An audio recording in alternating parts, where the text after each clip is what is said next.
আপনাদের সকলকে প্রথমেই নমস্কার জানাই।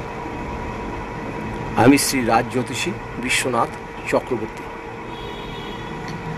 আজ আপনাদের সাথে যে বিষয়টা নিয়ে আলোচনা করব খুবই গুরুত্বপূর্ণ।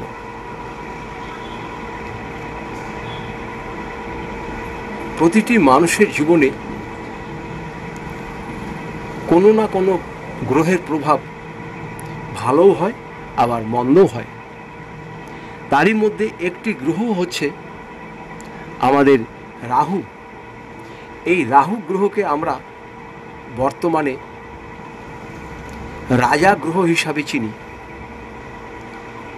যাদের রাহু ভালো থাকে, ভালো স্থানে থাকে, তারা রাজার থেকেও বেশি স্বাচ্ছন্দ্যভাবে চলে। রাহু বর্তমান যুগের রাজা।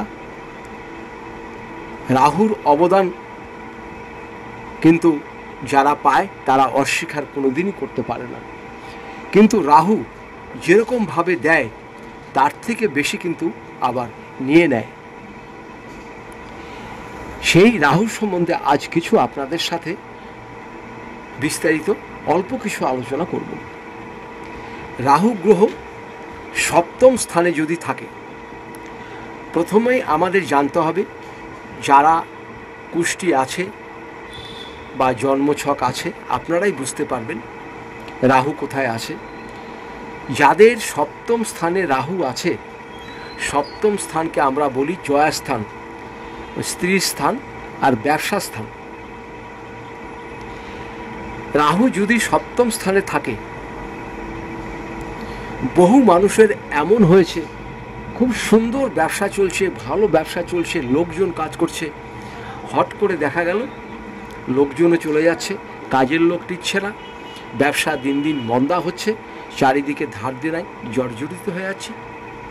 এখানেই আপনাকে বুঝতে হবে রাহু আপনাকে নেগেটিভ ফল প্রদান করছে।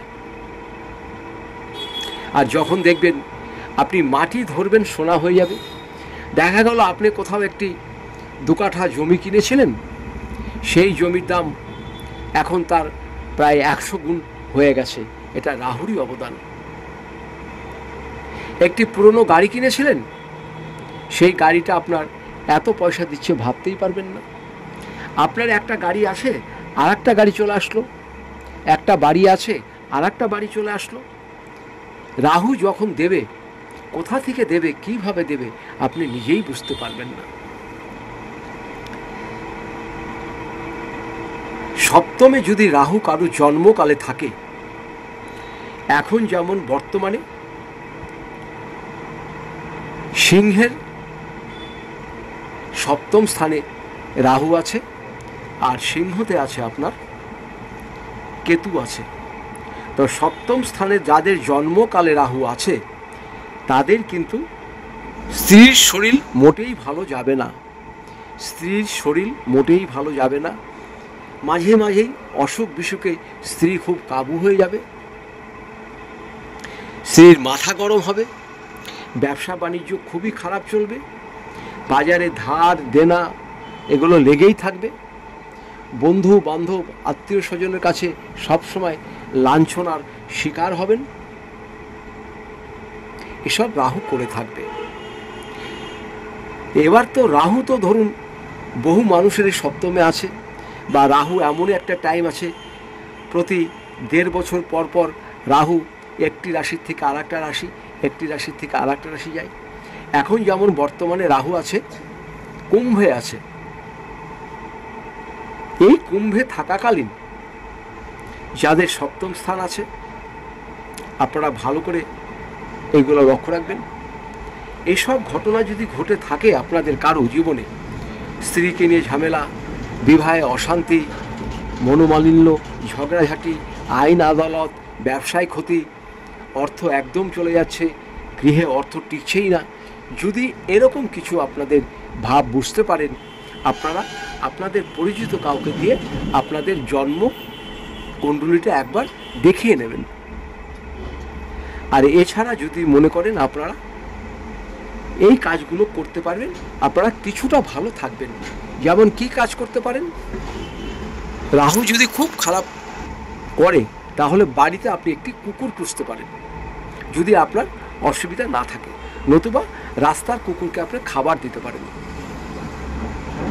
2 নম্বর কি করবেন, যে কোনো একটি স্টিলের ঘট কিনবেন। স্টিলের ঘট কিনে ওর ভিতরে 3টে ধাতু ফেলে দেবেন। যেমন ধরুন একটি লোহা হলো, দস্তা হলো, আর সোনাও দিতে পারেন, চাঁদিও দিতে পারেন। গঙ্গা জল ভর্তি করে 3টে ধাতু ওর মধ্যে ফেলে দিয়ে আপনার ঘরের দক্ষিণ দিকে কোনায় রেখে দিন, জল ভর্তি করে। দেখবেন রাহু অনেক শান্ত ভালো ফল দেবে। আরেকটি কি করবেন, যদি সম্ভব হয় হাতি কিংবা উটের ছোট্ট একটি চাঁদির মূর্তি এনে আপনার বাড়ির প্রধান দরজার সামনে রেখে দিন। একটি টেবিলের উপরে প্রধান দরজার সামনে উটের একটি আকৃতি বা হাতির আকৃতি, কিন্তু এটা চাঁদির হওয়া চাই, চাঁদির না হলে চলবে না। আর কি করবেন, যদি সম্ভব হয় চাঁদির গ্লাসে জল পান করবেন। চাঁদির গ্লাস তো সম্ভব নয়, প্রচুর দাম।